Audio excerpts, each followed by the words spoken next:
After wrestling with persistent Curseforge issues myself and testing numerous solutions, I've gathered several effective methods that truly work, and I'm excited to share them with you right now.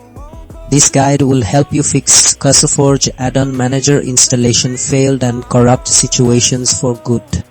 First, many installation problems come down to basic connection trouble. Your computer needs a clear path to download files, and sometimes your internet or firewall might be blocking Curseforge, thinking it's unsafe. Making sure your network connection is stable and allowing Curseforge through your firewall lets it communicate properly. Next, past attempts or old versions can leave behind broken files. These old, corrupt bits of data can confuse the new installation, making it fail or seem damaged.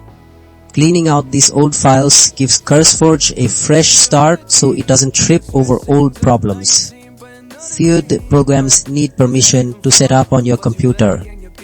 If Curseforge doesn't have the right access, it can't put its files where they need to go, leading to errors. Running it as an administrator or in a compatible mode gives it the authority to install correctly. Finally, Curseforge relies on other helper programs like NetD Framework and Visual C Playbooks.